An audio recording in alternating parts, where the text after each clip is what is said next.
تسليما اللهم صل على سيدنا محمد وعلى آله وصحبه صلى الله عليه وسلم تسليما اللهم صل على سيدنا محمد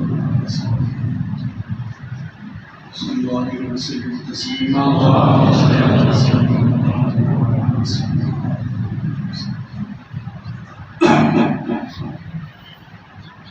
محترم مکرم قابل احترام میرے استاد محترم اس مسجد کے خطیب و امام دیگر مشائخ علماء کرام عزیزان طریقت ملت اسلامیہ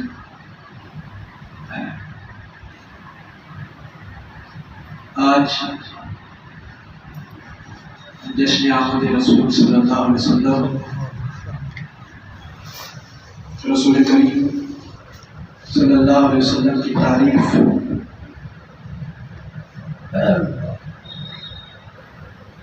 خدا کا ذکر کرے ذکر مصطفیٰ نہ کرے خدا کا ذکر کرے ذکر مصطفیٰ نہ کرے ہمارے منہ میں ہو ایسی زبان خدا نہ کرے تو ہم جو ہے اللہ کے رسول صلی اللہ علیہ وسلم کا ذکر کرنے کے لیے بیٹھے ہیں اور یہ سعادت مندی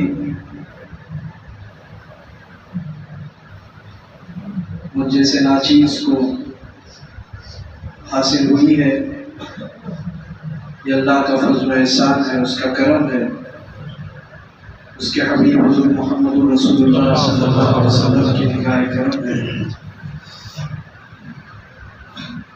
جتنا دیا سرکار نے مجھ کو اتنی میری اوقات نہیں حقیقت ہے کہ سرکار دو عالم صلی اللہ علیہ وسلم جب نوازتے ہیں تو پھر اس نوازش کی انتہا نہیں انتہا ہو بھی کیسے سکتی جب دینے والا ان کو بے انتہا دے رہا عطا کر رہا تو وہ اپنے غلاموں کو نواز لیں اپنے امتیوں کو نواز لیں تو یہ ہماری بس کی بات اور یہ ہماری اوقات نہیں ہے کہ ہم اپنی زبان سے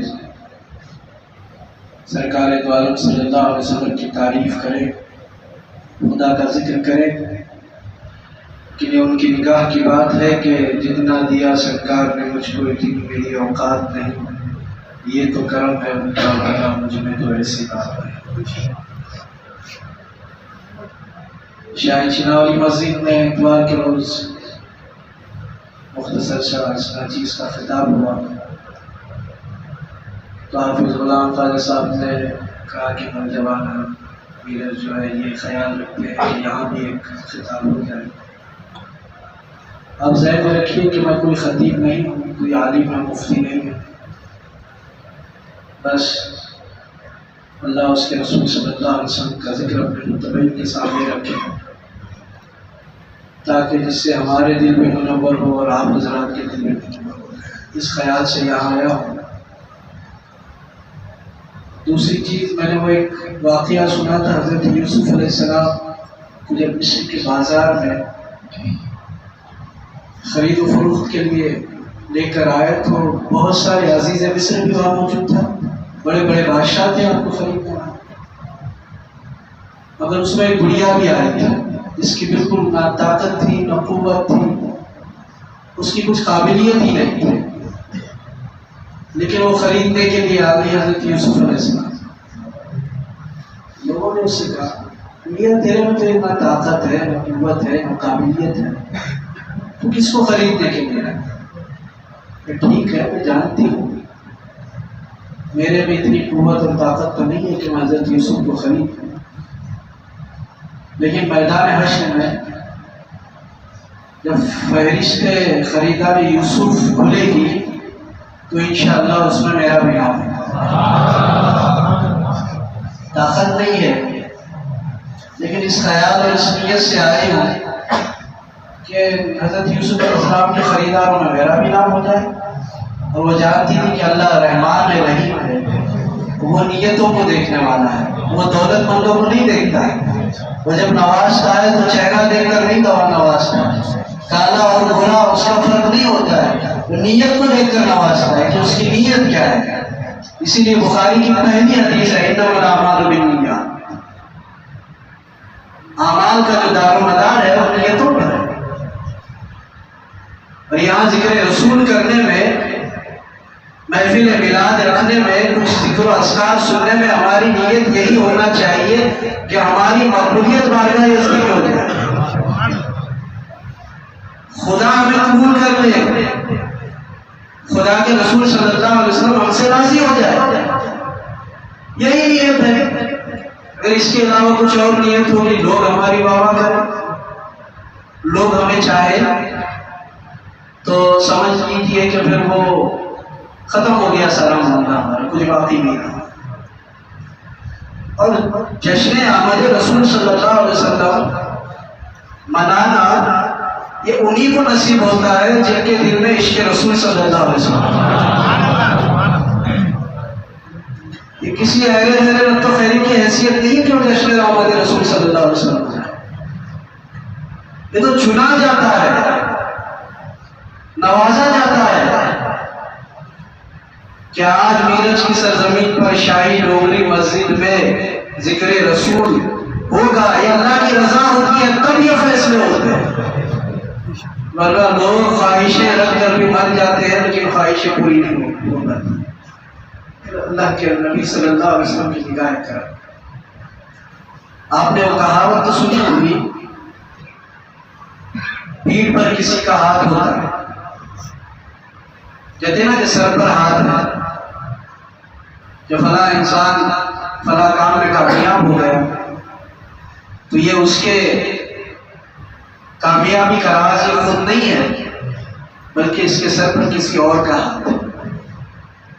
ایسا ہی آج کے اس پرفتن دور میں ہم جو میلاد مصطفیٰ منا رہے ہیں، یہ ہماری کامیابی اور ہماری قابلیت نہیں ہے، ہمارے سر پر شہنشاہ میرج گنبد والے سرکار کا ہاتھ ہے، ان کی نگاہ کرم ہے، اس لیے ہم آج محفل میلاد منا رہے ہیں۔ گنبد والے سرکار کے قدموں کا صدقہ ہے جو ہمیں نصیب ہوا ہے، ورنہ کون جانے کس کا ایمان کس میں آ گیا، کون جانے کہ کس کا ایمان کس میں آ گیا۔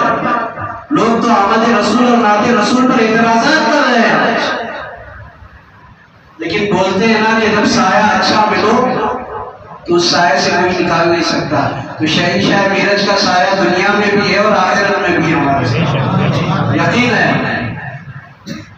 میرے والد فرماتے ہیں اے حسین عشق نبی وہ نہ میسر دل کو، اے حسین عشق نبی صلی اللہ علیہ وسلم وہ نہ میسر دل کو، لاکھ ہو جائے لطف و کرم کچھ بھی نہیں، کتنے بھی کرم ہو جائے، کتنی بھی نوازشات آپ پر ہو جائے، اگر عشق نبی دل کو میسر نہ ہو تو کچھ نہیں۔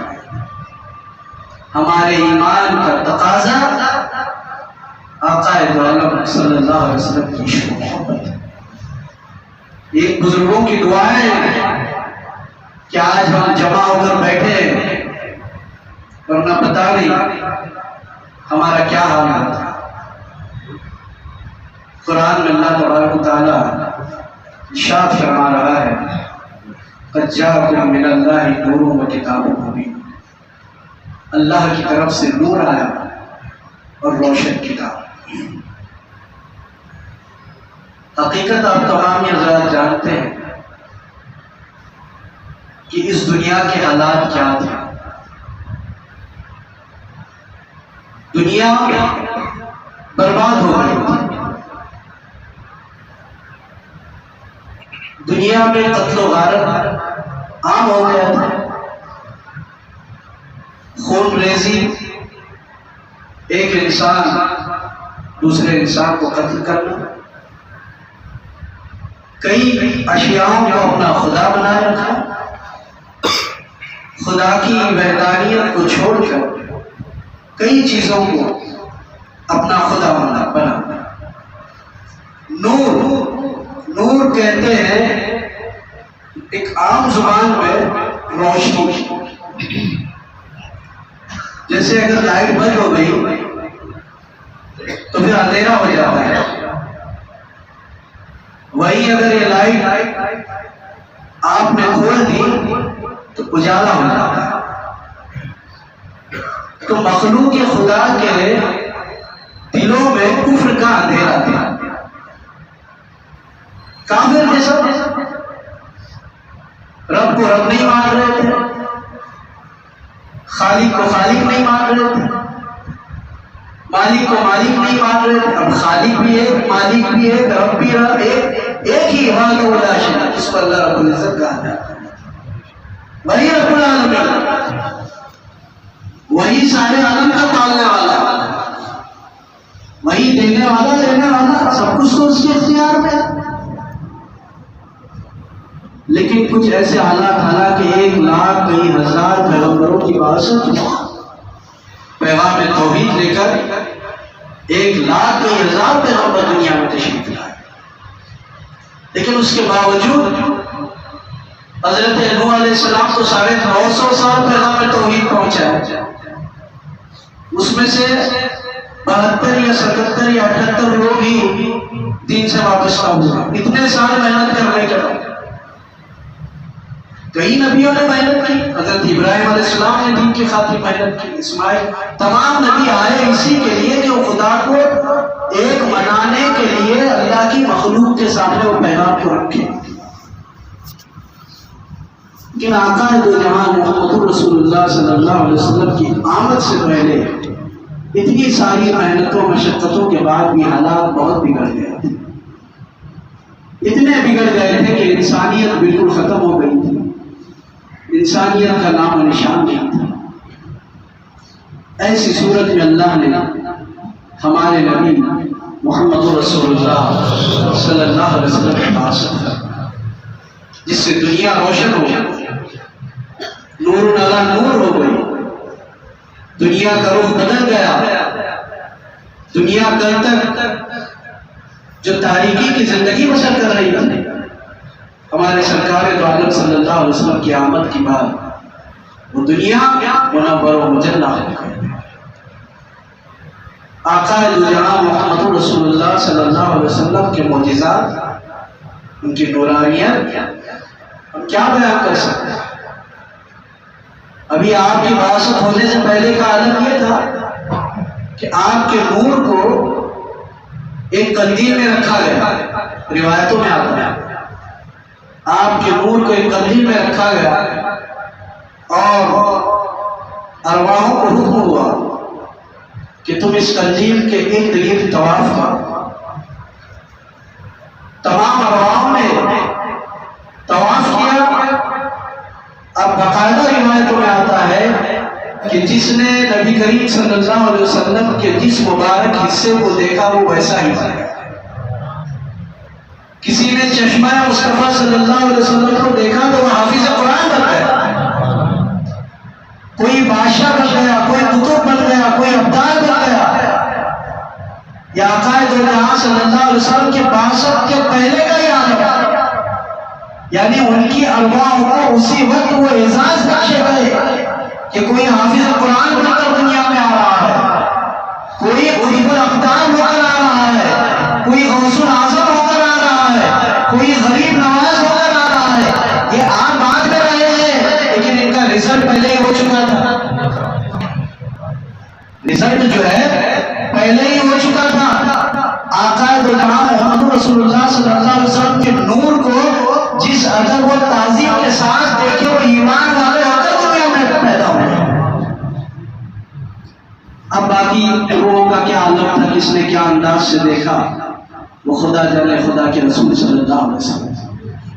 تو ہمارے نبی محمد رسول اللہ صلی اللہ علیہ وسلم کا وہ نور، وہ نورانیت، اس کو تسلیم کرنا ہمارے ایمان کا جز ہے۔ بہت سے حضرات کہتے ہیں کہ آپ اگر نور ہیں تو بشریت کا کیا معاملہ؟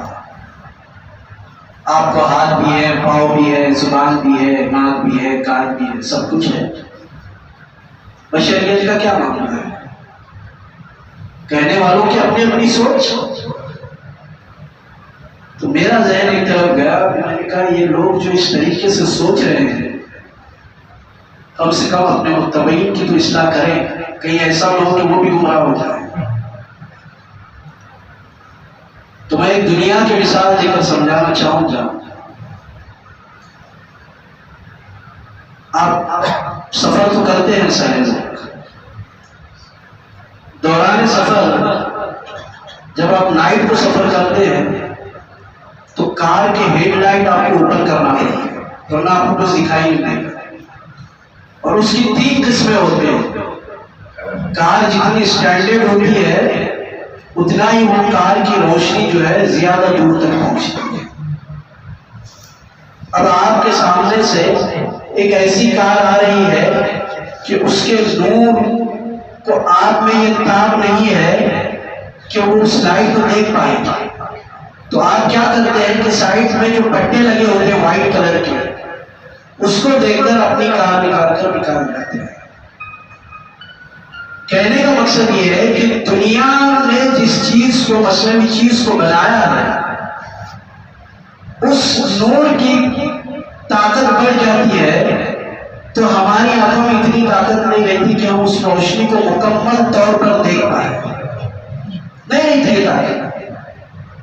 تھوڑا اندازہ لگائیے آپ، حدیث پاک میں آتا ہے اول ما خلق اللہ نوری، اللہ نے ساری کائنات کو بنانے سے پہلے اپنے حبیب کے نور کو اپنے نور سے بنایا صلی اللہ علیہ وسلم، اپنے حبیب کے نور کو اپنے نور سے بنایا۔ اللہ جو حکم دیتا ہے وہ ہو جاتا ہے، جس چیز کے لیے خدا نے کہہ دیا یہ ہو جاتا ہے، جس کے لیے خدا منع کرتا ہے وہ نہیں ہوتی یہ چیز۔ خدا حکمت والا ہے، ہر شے پر وہ قادر مطلق ہے۔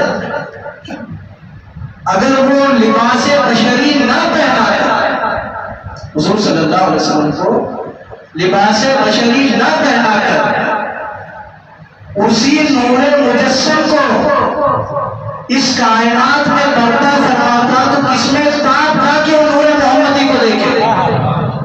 کس میں طاقت تھی کہ اپنی نگاہ سے وہ آقا دو جہاں محمد رسول اللہ صلی اللہ علیہ وسلم کے نور کو دیکھے؟ کوئی نہیں دیکھ پاتا مسلمان، گاڑی کی لائٹ نہیں دیکھ پا رہے، نور محمدی کو دیکھیں گے؟ دنیا ہی بنائی چیز ہے، اس کو نہیں دیکھ پا رہے ہیں تو نور محمدی اور وہ جمال و حسن کو کیا دیکھ پا رہے ہیں؟ اس لیے اللہ تبارک و تعالیٰ نے آپ کو لباس بشری پہنا کر دنیا میں باسط فرمایا تاکہ مخلوق کے سامنے آپ پیغام توحید رکھیں، ورنہ ایسا نہ ہو کہ وہ نور محمدی کا اثر اس دنیا پر۔ حضرت موسیٰ علیہ السلام نے ایک خدا کی تجلی کا ایک قطرہ دیکھا تو ہنس کھا کے گر گئے۔ موسیٰ جو امت محمدی میں آنے کی دعا کرتے تھے، حضرت الیاس وہ بھی امت محمدی میں آنے کی دعا کرتے تھے، کیونکہ آپ کو معلوم تھا یہ نور محمدی، یہ نور، یہ احمد مصطفیٰ، یہ ایسی ذات ہے کہ اگر اللہ ان کو پیدا نہ کرتا تو کائنات کی کسی حصے کو پیدا نہیں کرتا۔ تو یہ وہ نور محمدی صلی اللہ علیہ وسلم جس کو اللہ نے لباس بشریت میں دنیا میں باسط فرما کر 1,01,000 پیغمبروں کے بعد اول و آخر نبی آقا دو جہاں محمد رسول اللہ صلی اللہ علیہ وسلم کی باسط فرمایا۔ اس وقت کے حالات بہت کشیدہ تھے، لوگ برہنہ ہو کر طواف کیا کرتے تھے، لوگوں میں انسانیت کا درد ختم ہو گیا تھا، لیکن آقا دو جہاں صلی اللہ علیہ وسلم کی آمد کے بعد ایک انسان دوسرے انسان سے کس انداز میں زندگی بسر کرنا چاہیے ہمیں وہ حضور صلی اللہ علیہ وسلم کی زندگی میں نظر آتا ہے۔ اس لیے اللہ نے قرآن میں فرمایا لَقَدْ كَانَ لَكُمْ فِي رَسُولِ اللَّهِ أُسْوَةٌ حَسَنَةٌ، سب سے بہترین اسوہ سب سے بہترین زندگی اگر کسی کی ہے تو ہمارے نبی محمد رسول اللہ صلی اللہ علیہ وسلم کی زندگی. اور محبت کرنے والوں کے لیے ان کے حکم کے آگے جانا ہی نہیں چاہیے. صرف نعرے لگانے سے کیا ہوگا؟ صرف نعرہ تکبیر اللہ اکبر نعرہ رسالت کے نعرے لگانے سے کچھ فائدہ نہیں ہوگا. نعرے لگا ہوا اس کے خلاف نہیں ہوگا. عاشقوں کا شیوا ہے نعرہ لگانا، لیکن عمل ہمارے اندر آنا ضروری ہے. ہمارے نبی صلی اللہ علیہ وسلم کے حکم کے مطابق ہماری زندگی بسر ہونا ضروری ہے. ہمارے ماں باپ کے ساتھ ہمارا تعلق کیا، ہمارے بھائیوں کے ساتھ ہمارا تعلق کیا، ہمارے بہنوں کے ساتھ ہمارا تعلق کیا، نمازوں کی پابندی کس انداز سے، یہ ہمارے نبی صلی اللہ علیہ وسلم کی زندگی میں نظر آئے گا. وہ ہمارے نبی نے ہمارے لیے کوئی چیز باقی نہیں رکھی. اولا زندگی سے قبر تک جانے تک تمام چیزوں کو مکمل فرما دیا، بیان فرما دیا مکمل طور پر. اب ہمیں کسی کے آگے لانے کی ضرورت نہیں ہے، کسی کے پاس ہاتھ بھرانے کی ضرورت نہیں ہے کہ ہماری زندگی کس انداز سے گزارے، کیسی گزارے، کس طرح گزارے، کس کو استاد بنائے. ضرورت نہیں اس پر مسلمان. استاد ہمارا بنے گا تو وہی بنے گا جو رسول کا غلام ہو. ہمارے والدین وہی حاکم ہیں جو رسول کریم صلی اللہ علیہ وسلم کی سنت اور اطاعت پر زندگی بسر کرتے ہیں. اور آپ کو میں بتاؤں، نور سے مراد وہ آپ کی ذات تو ہی ہے، لیکن آپ کی ساری اطاعت نورانیت میں ہے. ساری اطاعت، جو ان کی اطاعت میں زندگی بسر کرے گا وہ اپنے دل کو نور کر دے گا، اس کا دل نور سے بھر جائے گا. کیونکہ کل تک کئی خداؤں کو پوچھتے تھے، آج لا الہ الا اللہ محمد رسول اللہ صلی اللہ علیہ وسلم پڑھ کے دین نور میں داخل ہو گئے بطفیل رسول کریم صلی اللہ علیہ وسلم. تو ہمارے نبی صلی اللہ علیہ وسلم کی وہ ذات گرامی ہے کہ ہمیں کئی کمتر اور کئی عزیز ہونے کی ہمیں نوبت نہیں آتی ہے. اللہ کے رسول صلی اللہ علیہ وسلم دنیا میں جب تشریف لائے تو سارے بچے روتے ہوئے آتے ہیں. شکم مادری سے جب باہر آتے ہیں تو بچے روتے ہوئے آتے ہیں، لیکن ہمارے نبی سجدہ کرتے ہوئے دنیا میں تشریف لائے اور زبان پر آپ کے تھا اشہد ان لا الہ الا اللہ واشہد ان محمد عبدہ ورسولہ. اور ایک کمال کی بات دیکھو، سارے نبی پیغام لائے تو سارے نبیوں نے یہی کہا لا الہ الا اللہ. سب کا یہی پیغام تھا، لا الہ الا اللہ، اللہ کے سوا کوئی معبود نہیں، اسی کی عبادت ہونا چاہیے، اسی کو رب ماننا چاہیے، وہی حقیقی رب ہے. لیکن جب ہمارے نبی تشریف لائے تو ابھی میں نے کہا اشہد ان لا الہ الا اللہ. اشہد ان لا الہ الا اللہ کا معنی کیا ہوتا ہے؟ کہ میں گواہی دیتا ہوں. اشہد ان لا الہ الا اللہ کا معنی میں گواہی دیتا ہوں. تمام انبیاء آئے کہے لا الہ الا اللہ، لیکن ہمارے نبی آئے تو انہوں نے کہا میں گواہی دیتا ہوں. تمام نبیوں نے نہیں کہا اشہد ان لا الہ الا اللہ، سارے نبی لا الہ الا اللہ ہی کہتے ہیں. اب مجھے بتاؤ گواہی کون دیتا ہے؟ جی دیکھو بہت عالم ہے سمجھ صاحب، کہاں آپ کو بٹھایا میرے باپ؟ میں سمجھا تھا میں اگلا شامل ہو کے میرے سے زیادہ شامل ہو گئے. دیکھنے والا ہی گواہی دے گا نا. تو ہمارے نبی لوگ بولتے ہیں معراج میں جا کر دیکھے، ارے پہلے دیکھ کر دنیا میں تشریف لائے، اس لیے کہہ رہے اشہد ان لا الہ الا اللہ.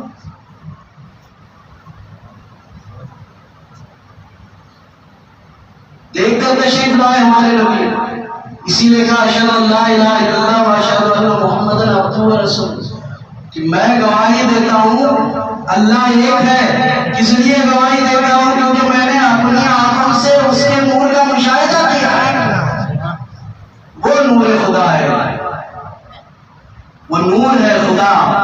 اس کو نہ آنکھ ہے، نہ زبان ہے، نہ کان ہے، نہ ناک ہے، نہ اس کی ماں ہے، نہ باپ ہے، نہ دادا ہے، نہ نانا ہے، نہ نانی ہے، وہ بے عیب ہے، وہ رب۔ اب جس کو دو آنکھ ہے، جو کان ہے، دو ناک ہے، پتھر کا مجسمہ بنا کے بٹھایا، وہ خدا نہیں ہے، وہ تو شیطان ہے۔ اس کی کیا حقیقت ہے کہ لوگ اس کی عبادت کریں؟ حقیقی رب تو رب العالمین ہے، اس کو کسی نے نہیں دیکھا سوائے مصطفیٰ جان رحمت صلی اللہ علیہ وسلم۔ تو وہ ہمارے نبی صلی اللہ علیہ وسلم کی ذات گرامی ہے۔ مسلمان ہمارے نبی جس راستے سے گزرتے تھے وہ راستے خوشبوؤں سے مہکتے تھے، وہ گلیاں اور ان گلیوں کے شجر ادب و احترام سے آپ کا صلاۃ و سلام بھیجا کرتے تھے۔ پتھر کلمہ پڑھا کرتے تھے، ہمارے نبی پر شجر نے سلام بھیجا، پتھروں نے سلام بھیجا۔ آج انسان ہو کر بول رہے سلام بھیجنے کی کیا ضرورت ہے؟ کتنی شرم کی بات ہے۔ آقا دو جہاں محمد رسول اللہ صلی اللہ علیہ وسلم کی شان و عظمت اور رفعت و کرام میں اللہ نے فرمایا رفعنا لک ذکرک، اے حبیب ہم نے آپ کے ذکر کو بلند فرمایا۔ اب ایسا کوئی ہے نہیں کہ آپ کے ذکر کو کوئی اپنی زبان سے نچلے درجے کے الفاظ بیان کر کے یہ کہے کہ میں نبی کے ذکر کو کمتر کرتا ہوں، بلکہ اس کی ذات کمتر ہو جاتی ہے، اس کا ایمان کمتر ہو جاتا ہے۔ نبی کی شان سے تو اللہ نے بولا تھا رفعنا لک ذکرک، اے حبیب ہم نے آپ کے ذکر کو بلند فرمایا۔ کئی رحمت کا ذکر آیا کہ حبیب ہم نے آپ کو سارے عالم کے لیے رحمت للعالمین بنا کر دیا۔ تو اس نبی کے امتی ہم ہیں۔ اب آپ نے تعریف تو سنی، میری طاقت کی حد تک، میری قابلیت کی حد تک میں نے آپ لوگوں کے سامنے نور محمدی اس کو رکھا، لیکن آج میں یہ خیال سے ہی یہاں آیا تھا کہ آج میں اصلاح پر زیادہ ہوں، کیونکہ اصلاح کی ضرورت ہے سنیت کی۔ سنیت کیا ہے؟ عشق و محبت میں ڈوب کر کون سی راہ پر جا رہی ہے اس کو پتا نہیں کہ اس سے نبی راضی ہو رہے ہیں یا ناراض ہو رہے ہیں۔ بچہ پیدا ہوئے برابر شوہر کو بیوی کوئی تھی، ایک مہینے کے بعد چلا کرنے کا ہے، دیکھو ہاں چلا نہیں کرے تمہیں گھر کے اندر آنے کا نہیں، سختی سے بولا جاتا ہے چلا نہیں کرے تمہیں گھر کے اندر آنے کا نہیں۔ بھائی میرے بھائیوں کے پاس سے یا تو خاندان کے پاس سے کہیں سے ملا کر پیسہ چلا کرنا، اب بتاؤ چلا کرنا سنت رسول ہے؟ پھر کائی کو کر رہے ہیں؟ کیا ضرورت ہے چلا کرنے کی؟ تو بولتے ہیں پرانے خیالات تھے اس لیے ہم کچھ پرانے خیالات کو دفنا کر نبی کریم کی اطاعت میں زندگی بسر کرنے والے کو ہی مسلمان کہا گیا۔ پرانے خیالات کب تک پرانے خیالات ہونے چاہیے؟ کب تک ہماری زندگی کو ہم آقا دو جہاں صلی اللہ علیہ وسلم کے حکم کے خلاف گزاریں گے؟ اور ایک بات دھیان میں رکھو مسلمانوں، آپ یہ نہیں کہنا کہ آقا جو کر رہے ہیں وہ کریں گے بول کے، نہیں کرنا پھنس جائے گا بول کے، یہی کہنا کہ جو آقا حکم فرما رہے وہی ہم عمل کریں گے، کیونکہ بعض چیزیں ایسے ہیں سرکار نے جو کیے وہ کر سکتے ہیں ہم، اور بعض ایسے ہیں سرکار نے جو عمل کیے وہ ہمارے ہاتھ سے نہیں ہو سکتا، کیونکہ وہ نبی کا معجزہ ہوتا ہے اور وہ صرف نبیوں کو ہی نوازا جاتا ہے۔ مفسرین فرماتے ہیں کئی ہزار معجزے ہیں، ایک دو نہیں، کئی ہزار معجزے ہیں جس کا ذکر ہم کر نہیں سکتے، اور بعض مفسرین فرماتے ہیں کہ نبی کی ساری زندگی معجزہ ہے، ساری زندگی، صرف چاند کے دو ٹکڑے کرنا، سورج کو پلٹانا، کنکریوں کا کلمہ پڑھنا معجزہ نہیں، بلکہ شروع سے بچپن سے لے کر آخر تک جو زندگی گزری وہ آپ کا معجزہ ہے۔ کیونکہ جب کفار نے حضور صلی اللہ علیہ وسلم سے کہا آپ نبی ہیں کس بات کی دلیل کیا ہے، تو انہوں نے کہا میری زندگی کو دیکھو، میری زندگی کو پہچانو، تو پتہ یہی چلا کہ آپ کی ساری زندگی، وہ چاہتے یہ تھے کہ آپ کچھ ایسی چیز دکھائے جس سے دنیا کی عقل جو ہے بند ہو جائے. تو حضور صلی اللہ علیہ وسلم نے ڈائریکٹ ان کو معجزہ نہیں دکھایا، بولے پہلے میری زندگی کو دیکھو. تو جس نکاح نے عشق سے اور ایمان کی حالت میں آپ کی زندگی کو معجزہ سمجھا وہ مسلمان ہو گئے، اور جو نہیں سمجھے وہ کافر رہے، وہ جہنم میں گئے. تو حضور صلی اللہ علیہ وسلم کی ساری زندگی معجزہ ہے، کوئی پہلو بھی معجزات سے باہر نہیں ہے، چاہے وہ رات کے وقت ہو، دن کے وقت ہو، کمرے کے اندر ہو، باہر ہو، مسجد میں ہو، صحابہ کے بیچ ہو، ایک ایک لمحہ حضور کا معجزہ ہے، ایک ایک لمحہ. پھر یہ بات الگ ہے کہ اللہ کا حکم ہونے کے بعد چاند کے 2 ٹکڑے ہو گئے، سورج کو پلٹایا گیا، بہت سارے ایسے معجزات ہیں. کعبۃ اللہ کے وہ سارے بت نکالے گئے، کعبۃ اللہ خود گردش میں آ گیا، جھومنے لگ گیا کہ حضور صلی اللہ علیہ وسلم کی آمد کی خوشی میں کہ سرور اعظم صلی اللہ علیہ وسلم تشریف لائے. تمام معجزات ہیں، اور قرآن کریم میں سب سے بڑا معجزہ ہے. قرآن کریم یہ سب سے بڑا معجزہ ہے. اور اصل بات کہوں، معجزہ حقیقی آج بھی ظاہر ہو رہا ہے. آج کے مسلمان بھی کئی 100 سال بعد حضور کی یاد میں جشن آمد رسول منا رہے ہیں. معجزہ نہیں تو کیا ہے؟ یہ ہمارے نبی کا معجزہ ہے کہ آج بھی جشن آمد رسول صلی اللہ علیہ وسلم منایا جاتا ہے. آج ہم جو جمع ہیں ہمارے نبی کی آمد کی خوشی میں جمع ہے. مسلمانوں، بچہ پیدا ہوا تو چھلا منانے کی ضرورت نہیں، عقیقہ منانے کی کوشش ہے. حضور صلی اللہ علیہ وسلم نے فرمایا کہ جب تمہارے گھر بچہ پیدا ہو تو اللہ کی بارگاہ میں شکر ادا کرنے کی نیت سے عقیقے کا اہتمام کرو. اگر پیسہ ہے تو کرو، نہیں ہے تو جتنا پیسہ ہے صدقہ اور خیرات کرو، اللہ قبول کرنے والا. 1 سال گزرنے کے بعد شکر ادا کرو، 2 رکعت نفل نماز پڑھو کہ اللہ نے اس کی عبادت کے لیے دنیا میں بھیجا. وہ کرنے کا چھوڑ کے آج کے مسلمان کو برتھ ڈے منانے کا شوق پیدا ہوا ہے. اشتہاروں پر برتھ ڈے کہ فلاں فرزند کا برتھ ڈے منایا جا رہا ہے. دیکھو میں دل دکھ کر یہ باتیں بول رہا ہوں، ہو سکتا ہے آپ لوگوں کے دلوں کو خراب لگتا ہوگا، مگر آپ سے میرا لینا دینا کب تک؟ جب تک آپ اللہ اور اس کے رسول کے احکام کی پابندی کریں گے. نہیں پابندی کریں گے تو نہ تمہارے کو ہم جانتے ہیں نہ ہم تمہارے کو جانتے ہیں. کوئی مسئلہ نہیں.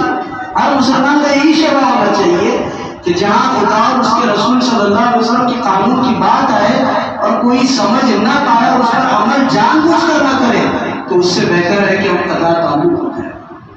تو آج ہر مسلمان بچہ برتھ ڈے منا رہا ہے، خوشی سے منا رہا ہے. کیا ضرورت ہے؟ اس دن آپ 2 رکعت نفل نماز پڑھی اللہ کی بارگاہ میں کہ اللہ نے آپ کو اس زندگی میں بھیجا تاکہ آپ اللہ کی عبادت کریں اور خدا کا پیغام لوگوں تک پہنچائیں. اس کو چھوڑ کر اگر ہم ایسے حرکات و سکنات کریں گے اور یہ کہیں گے کہ ہم رسول اعظم صلی اللہ علیہ وسلم کے عاشق ہیں تو یہ عاشقی ہماری جھوٹی کہلائے گی. کہ سچی کہلائے گی؟ کہلائے گی سچی نہیں کہلائے گی، جھوٹی کہلائے گی. تو اس سے بچو کہ بروز قیامت ہمارے منہ پر ایسا نہ ہو کہ جہنم کا فرشتہ کہے کہ جھوٹا ہے، تو نے رسول کریم صلی اللہ علیہ وسلم کی سنت و اطاعت و اتباع کا صرف دعویٰ کیا دنیا میں، عمل کچھ نہیں کیا، عمل سے تو خالی ہے.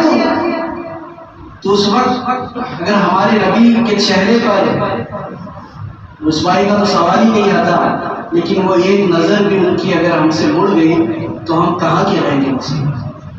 قیامت پر یقین ہے آپ لوگوں کو؟ کہیں وہ قیامت آنی ہے کیا نہیں آنے والی ہے؟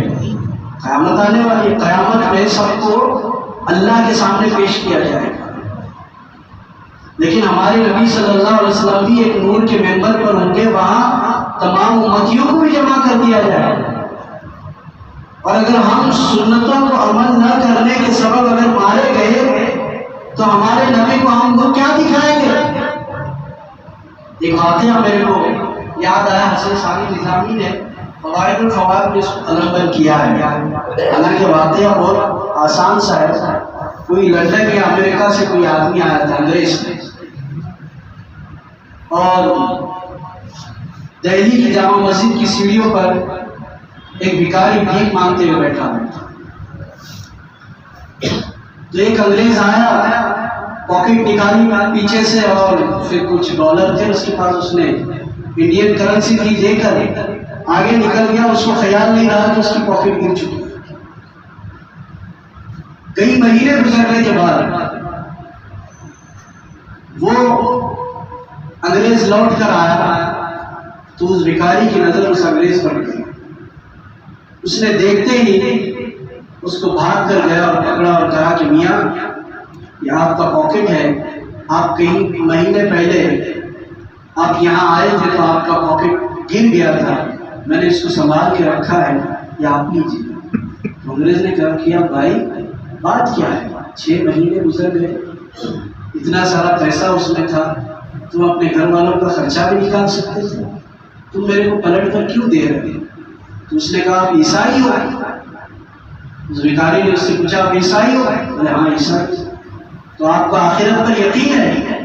بولے ہاں آخرت پر یقین. تو بولے مجھے میں چاہتا کہ یہ خرچے کر لے سکتا تھا، لیکن مجھے اس بات کی فکر ہے کہ جب بروز قیامت ہمارے نبی کے سامنے جب میں پیش ہوں گا، بھلے میں منگتا ہوں بھکاری ہوں، مانگ کر کھاتا ہوں، مگر میں یہ نہیں چاہتا کہ میرے نبی کے چہرے پر میرے وجہ سے رسوائی پیدا ہو.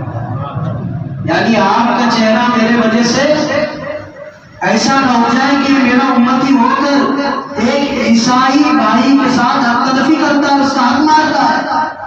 اس نیت نے اس پاکٹ کو میرے پاس ایسے ہی رکھا کہ آپ کی امانت ہے، آپ لے کر چلیں. تو وہ بھکاری مسلمانوں اتنی عقل رکھتا ہے، آپ تو کما کر کھانے والے لوگ ہیں، آپ تھوڑا سا اپنے آپ کو اللہ کے رسول صلی اللہ علیہ وسلم کے پاس قیامت میں جانا ہے، جواب دینا ہے، اس کا احساس پیدا کیجیے. اور دین کو دین جانیے، شریعت کو شریعت جانیے، قانون کو قانون جانیے. ایک مسلمان فرما بردار ہو کر زندگی بسر کرتا ہے، غیر فرما بردار نہیں ہوتا ہے، کیونکہ آپ حق کا اعلان کرنے والے ہیں. آقا دو جہاں محمد رسول اللہ صلی اللہ علیہ وسلم کے قانون کو، اللہ کے قانون کو، پیغام توحید کو، شریعت محمدی صلی اللہ علیہ وسلم کو آگے بڑھانے والے حضرات ہم سب ہی ہیں. تو ہمیں چاہیے کہ سب سے پہلے ہمارے سے عمل اگر کوئی ہو تو وہ اللہ کا حکم اور محمد رسول اللہ صلی اللہ علیہ وسلم کی شریعت کا. پیٹ دکھا تو ڈاکٹر کے پاس جاتے ہیں، ڈاکٹر سے بھروسہ رکھتے ہیں کہ ڈاکٹر ہی شفا دینے والا ہے. گھر میں اگر قرضہ ہو گیا تو قرضے کے لیے بیاج والوں کے پاس جا کے بیاج مانگتے ہیں اور کہتے ہیں کہ ہم تھوڑے دن میں آپ کا قرضہ مٹا دیں گے. یہ اہل شریعت کے ماننے والوں کا حال ہے. مسلمانوں ہمارے صحابہ نے فاقہ کشی کی ہے، ہم جن کو صحابہ کہتے ہیں، فاقہ کشی کی ہے. بھوک لگتی تھی، شدید پیاس لگتی تھی، قرضے کا بوجھ ہوتا. ایک صحابی اللہ کے رسول صلی اللہ علیہ وسلم، ایک اذان کا وقت ہو گیا کیا؟ ایک صحابی اللہ کے رسول صلی اللہ علیہ وسلم کے پاس آئے، ایسے وقت میں آئے جب وہ کوئی وقت نہیں ہوتا تھا، ایسے وقت میں تشریف لائے. تو رسول اللہ صلی اللہ علیہ وسلم بھی اپنے حجرے سے باہر نکل کر آئے اور پوچھا، صحابی کا نام میرے ذہن میں نہیں آ رہا ہے، شاید حضرت امامہ ہے یا امامہ رضی اللہ تعالیٰ. ان کو نام لے کر پوچھا کہ ابھی اس وقت بے وقت یہاں آنے کی کیا وجہ؟ تو صحابی نے کہا یا رسول اللہ صلی اللہ علیہ وسلم، مجھ کو غموں میں گھیر رکھا ہے، مجھ کو غموں نے گھیر رکھا ہے، تکلیف بڑھ چکی ہے، قرضے پر قرضہ ہو گیا ہے، کھانے اور پینے کے لیے میرے گھر پر کچھ نہیں ہے، تو میں نے سوچا کہ آپ کے چہرے کی زیارت کر لوں تو میری تکلیف دور ہو جائے۔ اب چلو بھائی، صحابہ کے لیے تو موقع تھا کہ رسول کریم صلی اللہ علیہ وسلم کا چہرہ دیکھ کر پریشانی دور ہو جاتی تھی، اب ہم کس کو دیکھیں؟ سب قرض میں ہیں، سارے قرض میں مبتلا ہے، پھر بیاج والے ڈبل مبتلا ہے، اس کے پاس جائیں کہاں جائیں، کس کو فریاد؟ اللہ کی بارگاہ میں دعا کرنا بھی تو وسیلے سے کرنا تب قبول ہوتی، ڈائریکٹ کرے نہیں قبول ہوئی تو کیا کرنا ہے؟ اور آج کل ڈائریکٹ کی دعائیں زیادہ جا رہی، اور وہ کام بیچ میں سے لٹک رہی، اوپر بھی نہیں جا رہی، نیچے بھی نہیں جا رہی، کیونکہ حکم ہے درود کے بغیر کوئی دعا درجہ قبولیت پر نہیں پہنچی۔ تو اب ہم کیا کرنا؟ صحابہ کو تو اچھا موقع ملا کہ انہوں نے رسول اللہ صلی اللہ علیہ وسلم کا چہرہ دیکھ کر اپنی تکلیفوں اور ان کی تکلیفیں، بھوک، کھانا پینا، وہ احساس ہی نہیں رہتا تھا انہیں، جب حضور کو دیکھ لیتے مٹ جاتی تمام چیز۔ اب ہم کیا کرنا؟ ہم یہ کرنا مسلمانوں، جب تکلیف بڑھ جائے تو سارا امت خضرا کا تصور قائم کر کے امت خضرا جانی سنہری روضہ عالی کیا کہنا، دور سے بڑھ کر نور کے جلوے شان نرالی کیا کہنا، نعت رسول صلی اللہ علیہ وسلم پڑھ کر اپنے آقا کا وسیلہ مان کر اللہ کی بارگاہ میں دعا کرے تو اللہ تبارک و تعالیٰ ہماری پریشانی کی دور فرمائے، کیونکہ آج بھی ہمارے نبی ہماری آوازوں کو سن رہے ہیں، ہماری دعاؤں کو سن رہے ہیں، اور یہاں تک بڑھ کر کہوں ہمارے تمام کردار کو دیکھ رہے ہیں اپنی آنکھوں سے، ہے ہمت تو بولو، نہیں دیکھ رہے بول کے، تمہارا عشق گواہی دے گا اس بات کی، نہیں دے گا، یقیناً دیکھ رہے ہیں کہ جو حیات النبی صلی اللہ علیہ وسلم، جبھی تو ہم درود پڑھتے ہیں اور مدینے والے سرکار خود سماعت فرماتے ہیں، تو یہ وہ ہمارے نبی کی شان ہے مسلمان۔ تو آج بھی ہم لاوارث نہیں ہیں، ہمارے نبی کا ہاتھ ہمارے سروں پر ہے، ہمارے نبی کی نگاہ کرم ہم پر ہمیشہ ہے، بس ہمیں ان کا کام، انہوں نے جو علم دیا ہے اس کو سچائی کے ساتھ آگے لے کر بڑھنا پڑے گا، چلنا پڑے گا، تب جا کر ہماری زندگی کامیابی پر ہوگی، ہمارا ایمان بھی کامیاب۔ اسوہ رسول صلی اللہ علیہ وسلم چھوڑ کر یہودیوں کی طریقے اختیار کر لیے ہو بھائی، تو کہاں سے حکومت مسلمانوں کے ہاتھ میں رہنے والی؟ کہاں سے حکومت مسلمانوں کے اختیار میں رہنے والی؟ سچے غلام کو آقا کے سچے غلام، دوگلے غلام نہیں، ادھر آئے تو ادھر، ادھر گئے تو ادھر، جیسا جس کا کہنا رہے گا ویسا اس کی بات مانیں گے، نہیں، سچے غلام بنو، یقیناً سچے غلام بنیں گے، آج بھی ہمارے نبی ہماری مدد فرمائیں گے، یقیناً کریں گے۔ بعض بزرگان دین اولیاء کرام کے واقعات بڑے معلوم ہوتا ہے کہ آج بھی حضور کریم صلی اللہ علیہ وسلم کے وہ نگاہ کرم اور وہ تصرفات کیسے بزرگوں پر نازل ہوتے رہتے ہیں۔ ہم نے اپنے آپ کو مسلمانوں چھوٹا کر لیا ہے، اور بد عملی کے سبب زبانی جمع خرچ میں ہمارا عمل اچھا ہے کہ یہ سنت کے چرچے، عقیدت کے دعوے، یہ سنت کے چرچے، عقیدت کے دعوے، مگر اتباع نبی میں پورے زبان سے تو ہوتا ہے اقرار ایسا، عمل سے تو ظاہر ہے انکار ایسا۔ سنت کے چرچے ہیں، دعوے ہیں عقیدت کے، مگر عمل میں ہم بالکل خالی ہے، عمل ہونا ضروری ہے۔ تو یہ جشن آمد رسول صلی اللہ علیہ وسلم کے موقع پر میرے بزرگوں اور میرے متبعین، مجھ سے بڑے بزرگار جو ہیں ان سے بھی میری گزارش ہے، اور میرے ہم عمر حضرات جو ہیں ان سے بھی میری گزارش ہے کہ ہم پسند کریں تو وہ چیز پسند کریں جو ہمارے نبی کو پسند ہے، ہم اپنی پسند نہ دیکھیں، کہیں ایک ذاتی پسند دیکھیں، کہیں دوسرے جگہ نبی کی پسند دیکھیں، یہ کیسا مسلمان ہے؟ میلاد کے وقت نبی کی پسند، گھر کے اندر یہودی کی پسند، آج کل فوٹوز بہت لگ رہے ہیں گھروں میں، اور خاص کر کے اہل طریقت جو ہمارے مریدین ہیں ان سے میں مخاطب ہوں. اللہ کے رسول صلی اللہ علیہ وسلم پر کئی دن تک وحی نازل نہیں ہوئی، کئی دن تک. تو آپ کے دولت خانے میں اس ہٹیا کے نیچے کتے کا بچہ چلا گیا ہے. تو اللہ کے رسول صلی اللہ علیہ وسلم اس حال میں تھے کہ وحی کیوں نہیں نازل ہو رہی.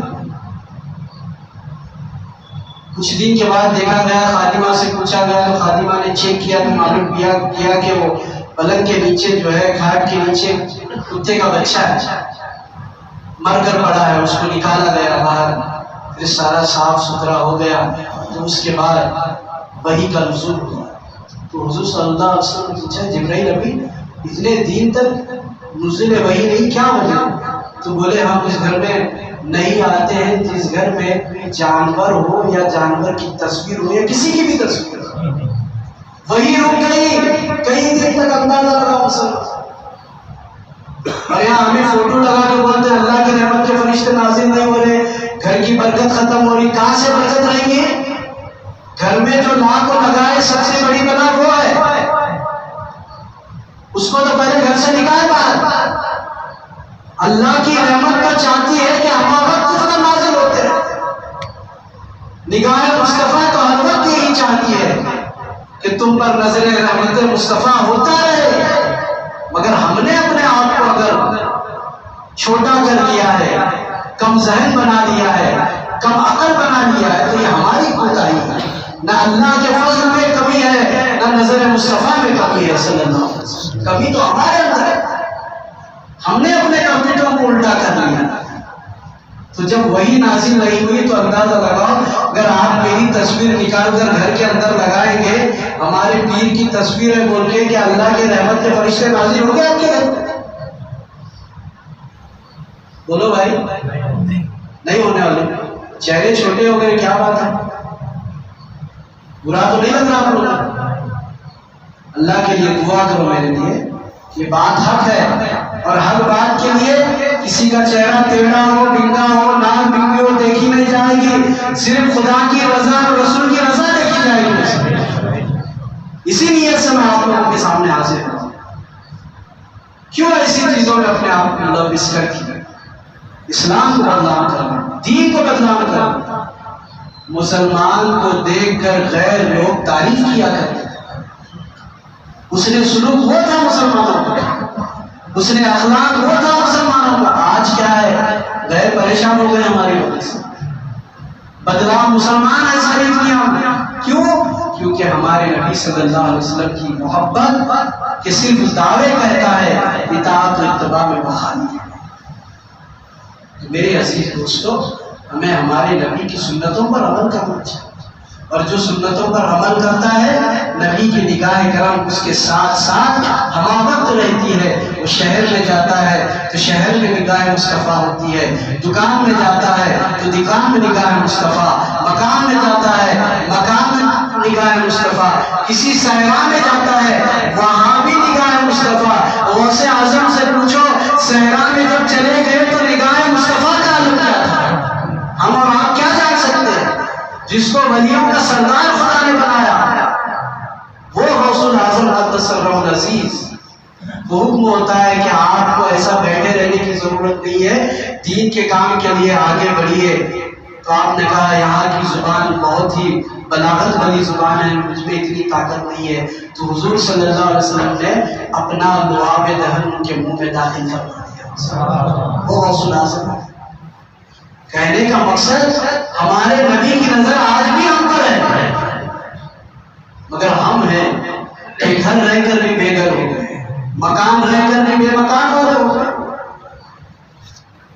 آج ہم جشن آمد رسول صلی اللہ علیہ وسلم پر یہ عہد اور یہ عزم کر کے اٹھے کہ آئندہ کی زندگی میں ہم شریعت محمدی صلی اللہ علیہ وسلم کے مطابق گزاریں.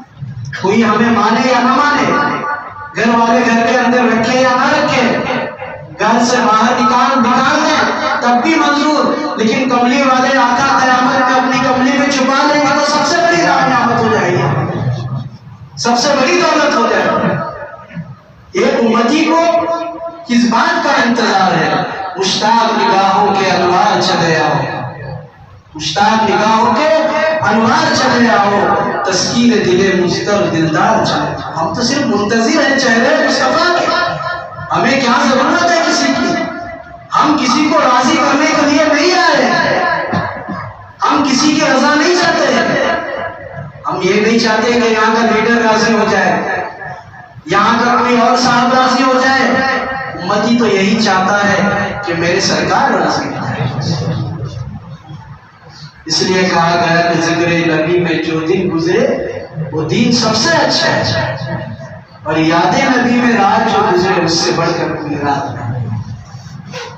یاد کرو اپنے نبی کو، یاد بناؤ ہر دن اپنے نبی کی یاد. سال میں ایک بار کیا جشن آمد رسول مناتے ہو؟ ایک ایک لمحہ، ایک ایک گھنٹہ مومن کے لیے حکم ہے کہ جب کسی مومن کے گھر کے اندر داخل ہو تو سلام کر کے داخل ہو. اس لیے اگر اس مکان میں کوئی صاحب مکان موجود نہیں ہے پھر بھی سلام کرو. اگر وہ مومن کا گھر ہے، سلام کرنے والے نے سلام کیا تو جواب دینے والے روح مصطفیٰ صلی اللہ علیہ وسلم سرکار کیوں جواب دیتی ہے؟ حدیث پاک کے الفاظ. مومن کا وہ مقام ہے، آپ کا مقام اندازہ لگاؤ. مسلمان ہمارے نبی نے ہمارا مقام کیا بڑھایا ہے. ارے نبیوں نے امت الیاس علیہ السلام کے زمانے میں ایک انسان صحیفے نازل ہوئے تو پڑھ رہا تھا، اس میں آقا دو جہاں صلی اللہ علیہ وسلم کی تعریف بیان ہو رہی تھی کہ آپ جس گلی سے گزرے گے وہاں سے خوشبوئیں مہکی گئی، آپ بہت اسپیڈ سے چلے گئے، ساری کائنات میں آپ کے چرچے رہیں گے. جب یہ پڑھا تو زور سے آواز لگا، یا محمدہ یا محمدہ یا محمدہ بندہ. الیاس علیہ السلام بھاگ کر آئے، پوچھے تو اس زمانے میں محمد عربی صلی اللہ علیہ وسلم کو یاد کر رہا ہے، کس حال میں؟ بولے میں نے یہ پڑھا تو آپ کو دیکھ کر میرے اندر وہ قابو نہیں رہا، میں نے آپ کو حضور پاک صلی اللہ علیہ وسلم کے نام سے یاد کیا. تو پھر ان سے پوچھتا ہے کہ یہ یا محمد ہے کون، یہ کب آنے والے ہیں؟ تو الیاس علیہ السلام نے کہا یہ ذات تو بہت اونچی ذات ہے، ان کی کیا بات کرتا ہے. میں تو یہ دعا کرتا ہوں کہ اگر خدا مجھے ان کے زمانے میں ان کا امتی بنا کر پیدا کرتا تو مجھے پیغمبر ہونے سے زیادہ ناز ان کا امتی ہونے پاتا. پیغمبر خواہش کر رہے امت محمدی، اور اللہ نے ہمارے مقدر میں جو امت ان کے ہونے کا رکھا ہے. کتنی بڑی سعادت مندی کی بات ہے. میرے عزیز دوستو، ہمارا مقام چھوٹا نہیں. اگر سمجھے تو، نہیں سمجھے تو پھر وہ کوئی اس کے لیے کچھ مثال ہی نہیں ہے کہ آپ سمندر کے پاس بیٹھے ہیں اور پیاسے ہیں اور پانی پینے سے محروم ہیں. تو ہمارے رحمت للعالمین سردار دو جہاں صلی اللہ علیہ وسلم کی آمد کی خوشی پر ہم یہ عزم کریں. اور ایک روایت میں آتا ہے،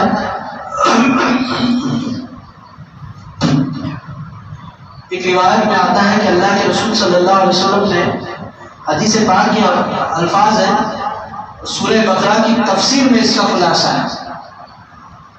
اللہ کے رسول صلی اللہ علیہ وسلم نے صحابہ سے پوچھا کہ کس کا ایمان تعجب خیز ایمان ہے؟ تو صحابہ نے اپنی عقل کے حساب سے جواب دیا کہ فرشتوں کا ایمان.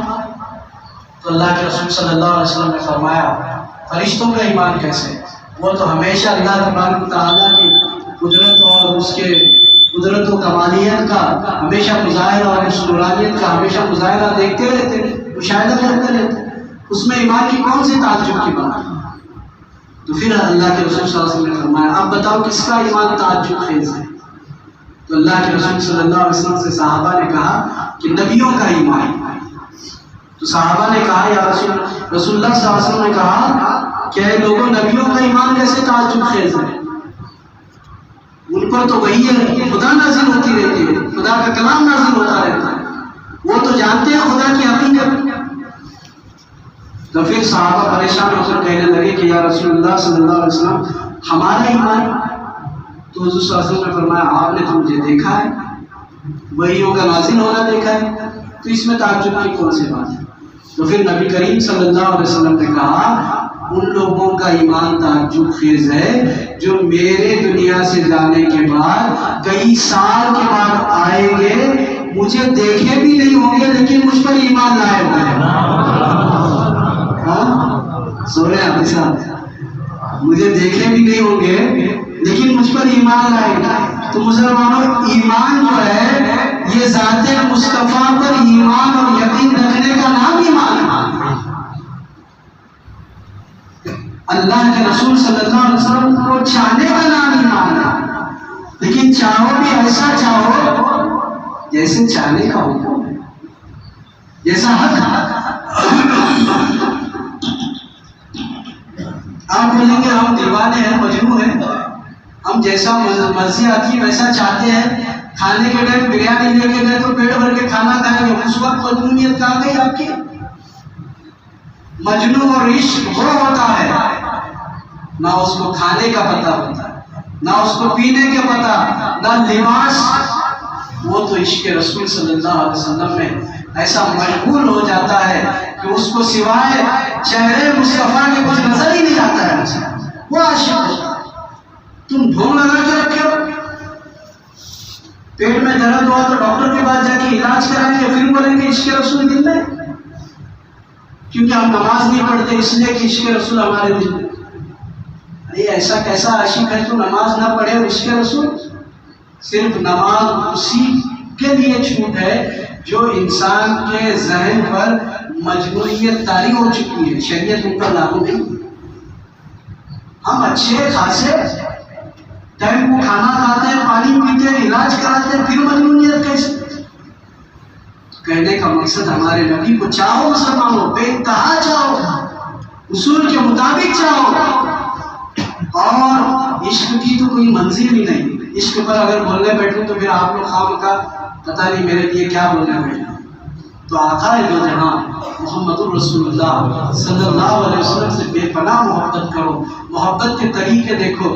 صدیق اکبر رضی اللہ تعالیٰ عنہ نے کیسا چاہا ہے، فاروق اعظم نے کیسا چاہا ہے، عثمان غنی نے کیسا چاہا ہے، حضرت علی نے کیسا چاہا ہے۔ شہیدان دست کربلا دیکھو، خاندان والے ہو کر ایسا چاہے کہ ان کی یاد میں اپنی جانوں کو قربان کیا۔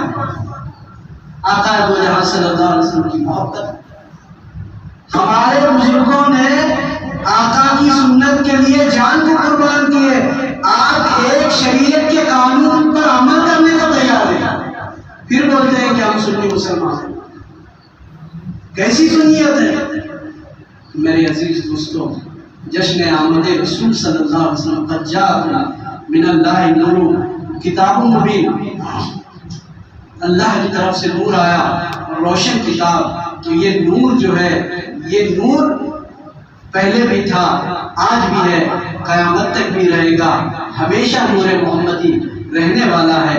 ہمارا کام ہے کہ اس نور کو سمجھ کر، اس نور کو مان کر، اس پر یقین رکھ کر اپنی زندگی بسر کرے، اپنے آقا کو بالکل حیات جان کر زندگی بسر کرے، تاکہ ہماری زندگی میں جو تکمیلیت ایمان ہونا چاہیے، اس ایمان کی کاملیت ہمیں اگر نصیب ہوگی تو وہ آقا دو جہاں صلی اللہ علیہ وسلم کے نگاہ کرم سے ہونے والی ہے۔ یہ سب تمہارا کرم ہے آقا کی بات اب تک بنی ہوئی ہے، میں اس کرم کے کہاں تھا قابل، حضور کی بندہ پر میری ہے، کسی کا احسان کیوں اٹھائے، کسی کا احسان کیوں اٹھائے، کسی کو حالات کیوں بتائیں، تمہیں سے مانگے کہ تم ہی دو گے، تمہارے در سے ہی سکتے۔ اور نہ کہیں سے دور ہے منزلیں، نہ کوئی قریب کی بات ہے، جسے چاہا در پہ بلا لیا، یہ در حبیب کی بات ہے۔ ہاں، یہ ہمارے آقا کی نظر ہے، اور ہمارے آقا کی نظر ایسی ہے کہ آج بھی ہم کسی اللہ والے کے در پر جاتے ہیں تو ایسا لگتا ہے کہ خدا کی رحمتیں ان کی مزاروں پر ظاہر ہو رہی ہیں۔ اور میرج والوں کے لیے تو اس سے بڑھ کر فخر کی بات کیا ہو سکتی ہے کہ شہنشاہ گنج شہید گنج بخش سرکار محمد والے سرکار، یہ ان کے سہارے ہم جی رہے ہیں۔ اللہ کا فضل ہے کہ اللہ نے ان بزرگوں کے شہر میں ہمیں رہنے کا موقع عطا کیا۔ معلوم نہیں آخرت ہماری کیسی ہونے والی ہے، کہیں ان کا جبہ، ان کی شال یہ ہمارے کفن کو لگ جائے تو ہمارے لیے نجات کا ذریعہ بن جائے۔ یہ وہ اللہ والے ہیں، یہ بزرگان دین، ان کے مقامات کو معمولی مت جانو، ان کے مرتبے کو بھی معمولی مت جانو۔ بہت بلند حضرات ہوتے ہیں، اللہ کی رحمتوں میں ہوتے ہیں، اللہ کے رسول صلی اللہ علیہ وسلم کی رحمت ان کے ساتھ ہوتی ہے، کیونکہ انہوں نے اپنی زندگی میں کبھی خدا کے حکم کے خلاف اور کبھی اپنے نبی صلی اللہ علیہ وسلم کی شریعت کے خلاف کوئی کام نہیں کیا ہے۔ آپ جب یہاں تشریف لائے محمد والے سرکار تو آپ نے سود کے خلاف بولا تھا، جہاں تک میں نے سنا ہے تو سود کے خلاف بولنے کے سبب آپ کو جو ہے قتل کیا گیا، یعنی حق بات کا اعلان کیا۔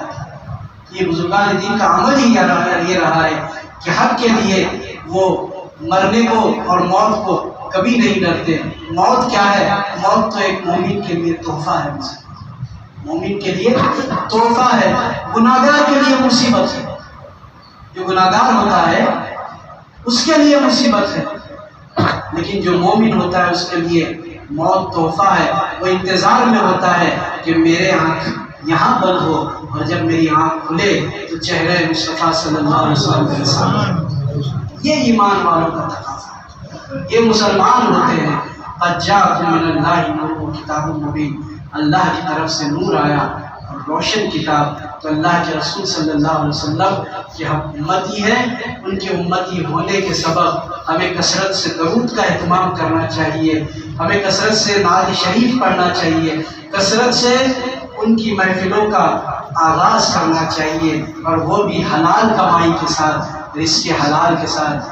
غیر رزق حلال کرنے سے نہ خدا راضی ہے نہ خدا کے رسول صلی اللہ علیہ وسلم راضی ہے۔ تو عزیزان طریقت ملت اسلامیہ، کافی وقت ہو گیا ہے، اب اس سے زیادہ میں بولنا بھی نہیں چاہتا، کیونکہ خطاب میں تھوڑی سی کڑوی چیزیں بھی آپ کو سننے میں آئی۔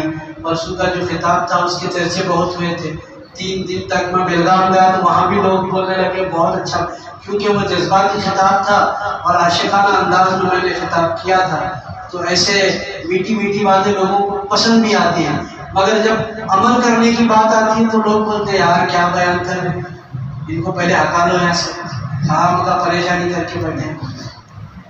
ہاں ابھی نیند بھی غالب ہوتی ہے، شیطان ارے مت سنو، کیا سن رہے، جاؤ یہاں سے، پہلے اس پر عمل کریں، اور اس پر عمل کریں گے تو شیطان کی طاقت ٹوٹ جائے گی، وہ پریشان ہو جائے گا۔ اب ہمارے حفظہ کو نیند آ رہی تھی، ان کو بلایا گیا کہ اس طرح انہوں بول رہے کیا ہے پہلے جناب دیکھو میں آپ کو ایک بات بتا رہا ہوں، میں نا کسی مدرسے سے نہیں پڑھا، مگر یہ یاد رکھا ہوں، آپ کو عشق و محبت اور درجہ معرفت کی باتیں اگر بتانا مقصود ہی ہونا تو اللہ کا فضل اور حضور صلی اللہ علیہ وسلم کے صدقے میں، محمد والے سرکار کی طفیل، ان کی نالائن کے صدقے میں، میرے پیر و مرشد کے صدقے میں راتیں بس نہیں آئیں گے آپ کو سننے کے لیے درجہ معرفت کے اصول اگر بیان کریں۔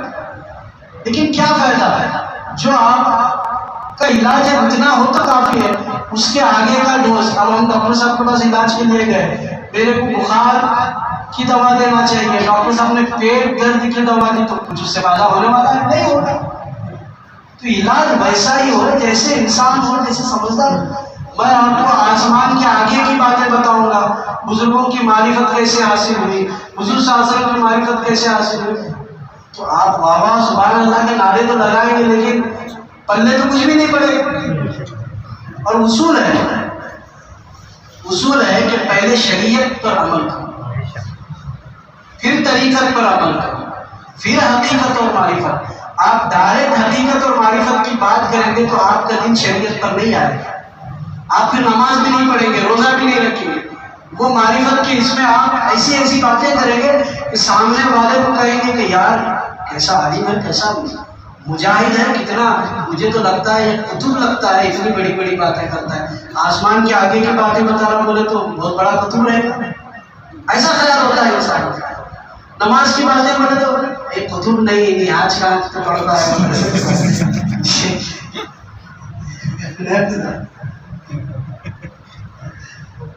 نیاز کا تو پڑھتا ہے، رہے گا کر نماز بولے تو کلاس دیکھو، سنی مسلمان ہم پریشانی شروع نہیں، نماز بولے تو کمر میں دکھتا ہے، پیٹ میں دکھتا ہے۔ مسلمانوں آج میں نے جمعہ میں بھی نماز کے بارے میں زیادہ فرما کیا نہیں بھائی، تو میں آخر نماز کے بارے میں آپ لوگوں کو سختی سے کہنا چاہوں گا کہ نماز کے بغیر کچھ نہیں، نماز بھی رسول کریم صلی اللہ علیہ وسلم سے قریب کرنے والی ایک عبادت ہے، اللہ سے قریب کرنے والی ایک عبادت ہے۔ نماز دل کا سکون ہے، نماز ہمارے نبی صلی اللہ علیہ وسلم کی آنکھوں کی ٹھنڈک ہے، مگر نماز دکھاوا نہیں، ریاکاری نہیں۔ نماز پڑھ تو آپ پڑھیں گے ہم کیسے نمازی ہیں، دیکھو ہمارے ایسے سارے گرن میں نمازی کوئی نہیں چلے، نماز پڑھ کے بھی عاجز و انکساری ہمارے دل میں ہونا چاہیے، اور اللہ کی بارگاہ میں یہ دعا ہونا چاہیے کہ باری تعالیٰ ہم نے تیری بارگاہ میں سجدہ ریز ہوئے ہیں تو ہمارے سجدے کو قبول فرما۔ ارے امام حسین کا مرتبہ دیکھو کتنا بلند، نبی کے نواسے سارا خاندان اٹھا دیا، آخر میں تقریباً 36 بار آپ پر ہوئے، اس کے بعد آپ سواری سے جب نیچے آ رہے تھے سجدے میں سر رکھا اور اللہ سے یہی عرض کیا کہ باری تعالیٰ یہ ساری چیزیں تو تیری بارگاہ میں قربان ہو چکی ہے، کیا تو اب بھی میری نماز کو قبول فرمائے گا یا نہیں؟ اتنا سب کر کے اللہ کی بارگاہ میں عرض کرتے ہیں کہ باری تعالیٰ میری نماز کو میرے سجدے کو قبول فرما۔ آج ہم کولڈ ڈرنک پی کے، بریانی کھا کے، اے سی روم میں رہ کے، اور جہاں جائیں گے پلین سے جا کے نماز پڑھ کے ایسا اتراتے ہیں کہ ہمارے جیسا نمازی کوئی نہیں، کیا فائدہ؟ قد افلح المؤمنون الذین هم فی صلاتهم خاشعون، مومن فلاح پائے جنہوں نے نماز میں عجز و انکساری پیدا کی۔ تو نماز مومن کی معراج ہے، نماز رسول کریم صلی اللہ علیہ وسلم کی آنکھوں کی ٹھنڈک ہے مسلمانوں۔ تو نماز سے کہیں بھی اپنے آپ کو دور نہ رکھو، نماز لوگوں کو برائی سے بچاتی ہے، ہمارے ایمان کی سلامتی کے لیے نماز ایک اللہ نے ایسی نعمت معراج میں عطا فرمائی ہے کہ جس کی مثل ہم کبھی نہیں کر سکتے، وہ نماز ہے۔ کثرت سے مسجد میں آؤ، امام صاحب چیخ چیخ کے بولتے نماز کو آؤ نماز کو آؤ، مقتدی آنے کو تیار نہیں، کیا فائدہ ہے مسلمانوں کو؟ ایسا کر کے دل لگاؤ خدا کی طرف، خدا کے رسول صلی اللہ علیہ وسلم کی طرف، اور نماز کو قائم کرنے کا حکم ہے، یعنی دل ایک جگہ ایک جوئی کے ساتھ اپنے رب کی عبادت اور اپنے رسول کی اطاعت میں گڑ جائے، ایسے گڑ جائے کہ اگر کوئی کرن لا کر کے اس کو ہلانا چاہے تو وہ ہل نہ پائے، ایسا مومن کا دل ہونا چاہیے، ایسی نماز ادا کرو۔ حضرت علی رضی اللہ تعالیٰ عنہ کے پنڈلی میں تیر لگی تو ساتھیوں نے کہا کہ حضرت ہم تیر نکالتے ہیں، آپ نے فرمایا رکو، جب میں حالت نماز میں جاؤں گا تو تیر نکال دینا۔ جب حالت نماز میں گئے دوسرے صحابہ نے تیر نکالی تو آپ ہلے تک نہیں، تو لوگوں نے جب پوچھا تو آپ نے فرمایا کہ نماز کی کیفیت ہی کچھ اور ہوتی ہے جس سے نکالنے کا درد بھی مجھے محسوس ہوتا، اور ہماری نماز کی کیفیت منگڑا ہمارے منہ کے اندر آیا تو نماز توڑ باہر جاتے ہیں، خالی منگڑا آیا تو سانپ آیا تو کیا کریں گے اللہ نے سنا، کیا تھا سانپ آیا تو کیا حالت؟ حالانکہ مسئلے کی صورت ہے، یہ بھی سن لو آپ لوگ، علماء نے مسئلہ بیان کیا ہے کہ اگر کوئی زہریلا سانپ بچھو ایسا کوئی آپ کے سامنے آ جائے تو نماز توڑ کر آپ جو ہے نماز بعد میں ادا کر لے، نماز توڑ کے پہلے اس کو مارے۔ یا آپ نماز پڑھ رہے ہیں، کسی خاتون کا بچہ پوڑی میں گر رہا ہے، یا کوئی خاتون جا کر نابینا ہے وہ کنویں میں گر رہی ہے، یا کوئی انسان مرد پوڑی میں گر رہا ہے، تو ایسی صورت میں نماز توڑ کر جا کر اس کو بچانے کا حکم ہے۔ نہیں تو پھر آپ کوشش کریں کہ سانپ بھی آیا تو رکعت بن کے رہیں گے، پتہ چلا اور دھس کے چلا گیا اور آپ کی جسم کو اس سے نقصان پہنچا۔ اب ولی اللہ تھے ولی اللہ کے سامنے، بعض اولیاء کے سامنے نماز کے وقت میں شیر بھی آیا تو ڈرے نہیں، کھڑے رہے استقامت کے ساتھ، بلکہ جب نماز سے فارغ ہوئے تو وہ شیر جو آدم خور ہے اس نے آپ کے قدموں کو بوسہ دے کے وہاں سے روانہ ہوا۔ ولی اللہ کا مقام ہے، ہم تو ولی ہیں، ہم کیسے ولی ہیں بولوں میں آپ کو؟ کمر تسبیح پڑھتے جا رہے ہیں صبح میں کھانا، کوئی دیکھے تو یہ سمجھے کہ بڑے اللہ والے ہیں۔ سمجھ میں نہیں آ رہی؟ تسبیح ہاتھ میں جا رہے بھائی خانے کو، لوگ دیکھ کر سمجھ رہے بہت بڑے اللہ والے ہیں، دیکھو یہ ایسے آج کل کے حالات ہیں۔ تسبیح ہاتھ میں جا رہے پینے کو، لوگوں کو لگ رہا ہے بہت بڑے اللہ والے ہیں، کس کا دیکھو صاحب بھائی صحیح ہے نا؟ تو یہ رویاتی بات ہے، اس پہ غور نہ کریں آپ، اتنا ذہن میں رکھیں کہ ہمارے نبی کو اپنی جان، مال، اولاد، تمام چیزوں سے زیادہ ان سے محبت کرے، ان پر اپنی جان قربان کرے، اپنا مال قربان کرے، اپنی اولاد قربان کرے، سب کچھ ہمارے نبی کے لیے، کملی والے آقا کے لیے قربان کرے، اور ان کے نگاہ کے منتظر رہے، اور قیامت میں ان کے قدموں کو اللہ اگر ہمیں بوسہ دینے کا موقع عطا فرمایا تو ہمارے لیے سب سے بڑی سعادت مندی ہے۔ اور ہمارا یقین ہے ہم بزرگوں کے سہارے جینے والے لوگ ہیں، اللہ کے فضل کا انتظار کرتے ہوئے اس کے کرم پر جینے والے لوگ ہیں، ہم رسول کے حق کو حیات النبی مان کر چلنے والے لوگ ہیں، ہمیں یقین ہے اللہ ہمیں رسوا ہونے نہیں دے گا، ہم مصطفیٰ جامع رحمت کے قدم کو بوسہ دے کر لے رہے ہیں، یقین ہے، اور جیسی نیت رکھتا ہے اللہ اس کو ویسا نوازتا ہے۔ ہماری نیت ہے اللہ ہمیں اپنے رحمتوں سے مستفیض فرمائے گا، یقیناً اللہ نوازنے والا، یقین ہے، وہ یقین پیدا کرو، وہ بھروسہ پیدا کرو، ویسی اطاعت و اتباع اپنے نبی کی کرو، تو یہاں بھی ہماری کامیابی، وہاں بھی ہماری کامیابی۔ امیر خسرو فرماتے ہیں خدا خود میرے مجلس بود اندر، لا مقا خسرو محمد شمع محفل بود، شب جائے کہ بودم اس محفل، خدا خود میرے مجلس، اس محفل کی جو مجلس میرے مجلس ہے وہ خدا کی ذات گرامی ہے، اور اس محفل کی جو شبہ ہے وہ آقا دو جہاں محمد رسول اللہ صلی اللہ علیہ وسلم کی ذات گرامی ہے۔ تو ہم اللہ سے یہی دعا کریں گے کہ اللہ تبارک و تعالیٰ ہمارے بولنے میں کچھ خطا اور غلطی ہے تو اللہ اپنے حبیب صلی اللہ علیہ وسلم کے صدقے میں ہمیں معاف فرمائے اور صحیح زندگی بسر کرنے کی توفیق عطا فرمائے، ہم سب کو ایمان پر قائم رکھے، تندرستی عطا فرمائے، عمروں میں درازی اور سلامتی عطا فرمائے، ہر زمینی آسمانی بلا سے اللہ محفوظ فرمائے، اللہ تبارک و تعالیٰ جو بیمار ہے انہیں شفاء کاملہ عطا فرمائے، جو بے روزگار ہے انہیں روزی سے مشرف فرمائے، جن بچیوں کی امتحانیاں نہیں ہوئی اللہ تبارک و تعالیٰ ان بچیوں کے نکاح صحیح جگہوں پر ہو جائے، سکرات عطا فرمائے، اللہ تبارک و تعالیٰ ہم سب کو حج بیت اللہ زیارت حیات النبی صلی اللہ علیہ وسلم سے مستفیض فرمائے، اس کے حلال عطا فرمائے، اس کے حرام سے محفوظ فرمائے، صحیح علم عطا فرمائے، غرور اور تکبر سے اللہ محفوظ فرمائے، عاجزی و انکساری عطا فرمائے، نبی نمرے عطا فرمائے۔ بسم اللہ الرحمن الرحیم۔